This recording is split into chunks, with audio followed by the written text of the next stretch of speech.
안녕하세요. 모퉁이북 카페입니다. 오늘은 고등학교 시절의 저에게 프란츠 카프카의 소설 변신과 함께 가장 충격적인 문학적 인상을 남긴 소설 목로주점과 작가 에밀 졸라에 대해 알아보는 영상을 마련했습니다. 매 영상마다 세심하게 조사해서 제작하고 있습니다.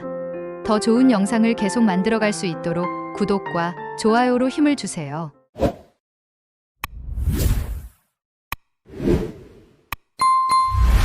에밀 졸라는 19세기 프랑스의 작가이자 언론인으로서 자연주의 문학의 발전에 중요한 역할을 한 인물입니다. 정치 저널리스트로서의 그는 프랑스 최초의 국민선거로 대통령으로 취임했으나 친위 쿠데타를 일으켜 황제의 자리에 오른 나폴레옹 3세에 대한 반감을 숨기지 않았으며 특히 프랑스의 역사적 정치 스캔들인 드레피스 사건에서 드레피스의 무죄를 주장하며 1898년 1월 13일에 신문 로로르에 쓴 공개서한 나는 고발한다로 유명합니다. 펠릭스 포르 대통령에게 쓴 이 공개서한으로 인해 그는 프랑스 군 사법부로부터 형사고발을 당했으며 군법회의를 중상모략했다는 혐의로 징역형을 선고받고 항소 중에 영국으로 망명하여 1년 정도 영국에 머물렀으나 1899년 대법원이 원심을 무효화하고 재심을 명령하자 프랑스로 돌아왔습니다. 에밀 졸라는 1840년 4월 2일 그리스계 이탈리아인 프란체스코 졸라와 프랑스인 어머니 에밀리오 베르 사이에서 태어났습니다.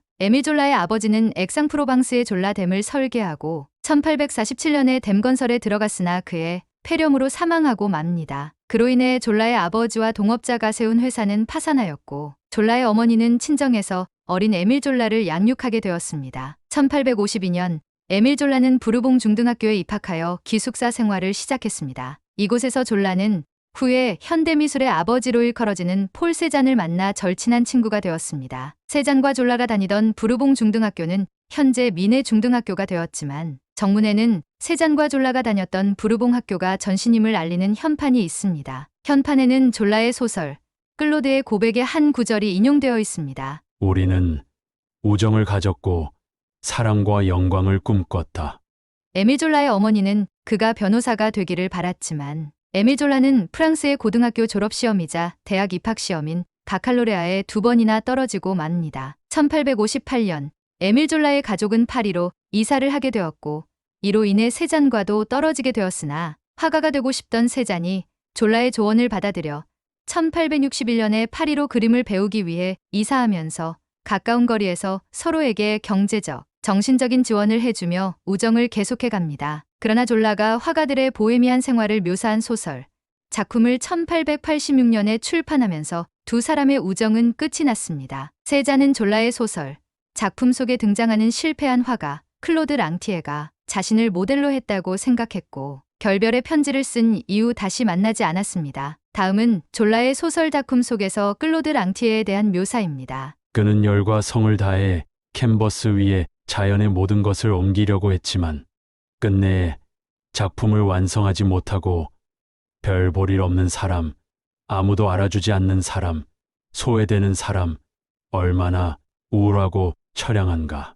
후에 졸라 역시 클로드 랑티에가 각색된 인물이긴 하지만 세잔에 가까운 인물임을 시인했다고 합니다. 아버지가 이탈리아인이었던 에밀 졸라는 1862년에야 프랑스 시민이 되었습니다. 에밀 졸라는 어린 시절부터 작가를 꿈꾸며 수많은 단편소설과 3편의 장편소설과 수필, 4편의 희곡 등을 썼습니다. 그의 초기 저서 중에는 1864년에 출판된 니농에게 주는 이야기가 있습니다. 사춘기 무렵 졸라는 어느 소녀를 짝사랑했으나 끝내 사랑을 고백하지는 못했습니다. 그는 이 짝사랑의 소녀를 소설 속에서 나나의 애칭인 니농이라고 불렀고 그 소녀에게 주고 싶은 이야기가 그의 첫 출판 단편집 니농에게 주는 이야기가 되었습니다. 1870년에 졸라는 재봉사였던 엘리노어 알렉산드린 멜리와 결혼하였는데 에밀 졸라의 자연주의 문학이라는 것이 확립된 것은 이 무렵부터였습니다. 졸라의 자연주의는 단순히 사실주의처럼 인간 생활을 있는 그대로 관찰하고 재현하는 것이 아니라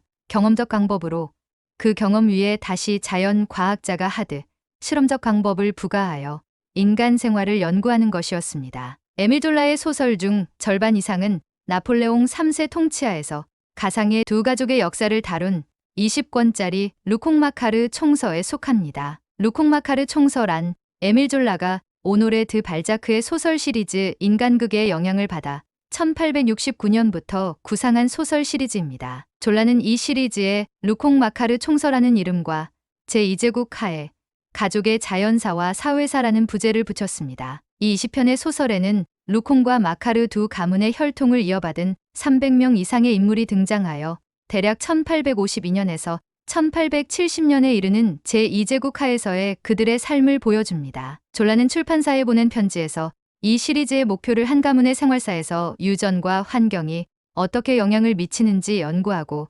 나폴레옹 보나파트르의 친위 쿠데타에서부터 그때까지의 제2제국 전체를 연구하는 것이라고 밝혔습니다. 그리고 시리즈 첫 소설의 서문에서 자신의 시리즈는 발자크의 인간극과는 전혀 다른 작품 시리즈가 될 것이라고 밝혔습니다. 발자크의 인간극은 종교와 왕정의 교육의 기본을 두고 당시 사회의 풍속도를 그렸지만 자신의 목표는 철저하게 자연주의자가 되고 생리학자가 되는 것이라고 했습니다. 그는 시리즈의 첫 소설의 서문에 이렇게 썼습니다. 유전에는 중력과 마찬가지로 고유한 법칙이 있습니다. 기질과 환경이라는 이중적인 문제를 해결함으로써 한 사람에서 다른 사람으로 수학적으로 이어지는 실타래를 찾고 따르려고 노력할 것입니다. 루콩 마카르 총서는 1871년 제1권 루콩의 행운의 출판으로 시작하여 1893년에 출판된 제20권 닥터 파스칼로 마무리되었습니다. 목로드점은 이 시리즈의 제7권에 해당하며 1877년에 출판되었습니다. 졸라는 이 소설의 대성공으로 문학적 부르주아지에 속하는 유명인사가 되었고 1880년 이후에는 파리 근처 메단에 있는 호화로운 빌라에서 기트 모파상, 요리스 칼 후이스만 등과 함께 문화 만찬을 조직하기도 하였습니다. 그러나 목로드점이 단행본으로 출판되기 전까지는 수많은 난관과 잡음이 있었습니다. 1877년에 단행본으로 출판되기 전에 목로드점은 한 일간지에 먼저 연재가 되었으나 당시의 정치 사회적 상황에서 소설의 내용이 반체제적이며 부도덕하다는 비난을 받아 신문사를 옮겨 연재를 해야 했습니다. 목로드점의 주인공 제르베즈는 가볍게 발을 저는 예쁜 세탁소 아가씨입니다. 모자장이 랑티에와 동거 생활 끝에 두 아이를 낳지만 랑티에는 제르베즈를 버리고 도망칩니다. 그 후 성실한 함석장이 구포의 사랑을 받고 결혼해서 세탁소를 차리는 희망을 가지고 둘이서 열심히 일을 합니다. 그러나 구포가 일을 하다 지붕에서 떨어져 다리를 부러뜨리고 치료비는 그동안의 저축으로도 모자랍니다. 하지만 제르베즈를 진실하게 사랑하는 대장장이 구제가 그 돈을 빌려주고 그녀가 차린 세탁소는 번성하여 여직원을 3명이나 두게 됩니다. 그렇지만 제르베즈는 다친 이후 나태해진 남편이 밤낮 없이 술에 빠져 지내자 남편에게 지쳐 그녀 역시 모든 희망을 잃고 미식과 술에 빠지게 됩니다. 거기에 그녀를 버리고 떠났다가 빈털터리로 돌아온 모자장이 랑티에를 남편 구포의 권위로 받아들이면서 그녀는 두 남자를 먹여 살리며 타락의 생활로 빠집니다. 결국 세탁소는 원수의 손에 넘어가고 딸라나는 가출하여 비행을 일삼게 되죠. 그녀는 자신이 경영하던 세탁소의 직공으로 들어가지만 그곳에서도 쫓겨나서 굶주림에 지쳐 밤거리에 나서게 됩니다. 그러나 밤거리의 남자들도 초췌하고 보기 흉해진 그녀를 돌아보지 않고 겨우 잡은 남자는 아직도 그녀를 사랑하는 대장장이 구제였고 그녀 역시 그를 사랑했지만 마지막 남은 자존심으로 그에게서 도망칩니다. 남편 두포는 미쳐서 죽고 그녀 또한 가끔 미쳐 죽은 남편 흉내를 내다가 어느 날 마침내 굶어 죽고 맙니다. 소설 목로드점은 시대와 배경을 떠나 독자들에게 바로 지금 눈앞에서 벌어지고 있는 일을 실시간으로 보고 있는 듯한 느낌을 줍니다. 섬뜩하리만큼 사실적인 묘사와 불운한 배경을 갖고 태어난 이들의 비참한 삶의 유전, 가난한 서민의 삶이 고달프고 장밋빛 인생은 아니지만 그 정도는 아니야라는 반론에 처집을 떼다가도 천국은 여전히 지상에 구현되지 않았고 그동안 살아왔던 삶의 경험으로 불운한 배경이 쉽게 유전된다는 걸 알기에 곧 입을 닫게 됩니다. 목로드점이 발표되었던 당시에도 파리 노동자의 현실이 그토록 술과 여자에 젖어 타락하고 형편없는 것이 아니며 노동자들을 지나치게 모독했다는 비난이 있었지만 이 소설로 에밀 졸라는 부유한 소설가가 되었고 자연주의 소설가로서도 인정받게 되었습니다. 그러나 에밀 졸라는 어떤 이들에게는 드레피스 사건의 흐름을 바꾼 공개서한 나는 고발한다로 더 유명합니다. 알프레드 드레피스 대위는 프랑스 군대의 유대계 포병 장교였습니다. 1894년 9월 프랑스 정보부는 누군가 독일 대사관에 군사 기밀을 전달하고 있다는 사실을 발견했습니다. 직접적인 위법 행위의 증거는 없었지만 서한의 필체가 드레피스 대위의 필체와 비슷하다는 것과 그가 유대인이라는 이유로 군법회의에 회부되어 반역죄로 종신형을 받고 영화 빠삐용으로 유명한 기아나의 악마의 섬으로 보내졌습니다. 조주 피코드 중령은 또 다른 장교 에스터하지가 연루된 증거를 발견하고 상사에게 알렸지만 오히려 드레피스가 유죄처럼 보이도록 문서를 위조했고 1898년 1월 10일부터 11일까지 열린 비공개 군사재판에서 에스터하지는 무죄 판결로 석방되고 피쿼트 중령은 기밀 누설 혐의로 구금되었습니다. 이에 에밀 졸라는 자신의 경력을 걸고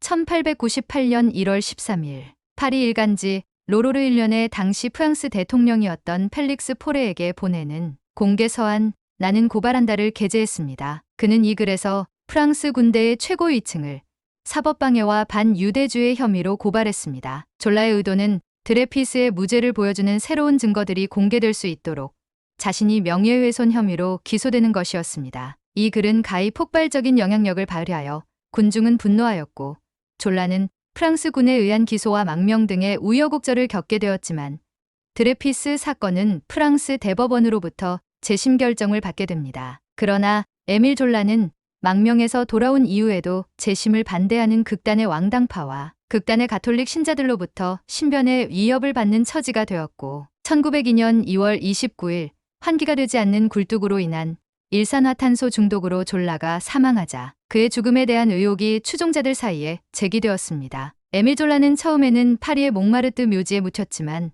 1908년 판테온으로 옮겨져 빅토르 위고 알렉상드르 듀마와 함께 지하실에 안치되었습니다. 드레피스는 1906년 7월 12일 대법원에 의해 무죄가 확정되었습니다. 드레피스 사건은 근대 사회에서 국가의 공권력에 의한 인권유린 사건으로 유명하며 프랑스는 이 사건을 기점으로 공화정이 확립되었고 정치와 종교를 분리하는 콩부법을 통과시켜 모든 가톨릭 학교와 수도원을 폐쇄시킴으로써 이후 오랫동안 로마 가톨릭 교회와 불편한 사이가 되었습니다. 1998년 1월 13일은 에밀 졸라가 나는 고발한다를 게재한 지 100주년이 되는 날이었습니다. 이날을 맞아 프랑스의 가톨릭 일간지 라크리스는 드레피스 사건 당시의 반유대주의 사설에 대해 사과하였고 2006년 7월 12일 자크 시라크 프랑스 대통령은 드레피스의 무죄 판결 100주년 기념식에서 당시의 프랑스 정부를 대신해서 사과했습니다. 진실은 행진하고 있으며 누구도 멈추게 할 수 없다.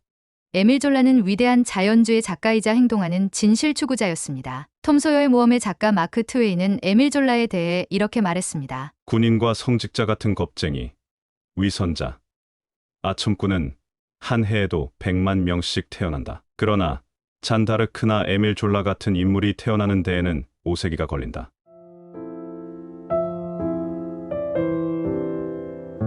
시청해주셔서 감사합니다.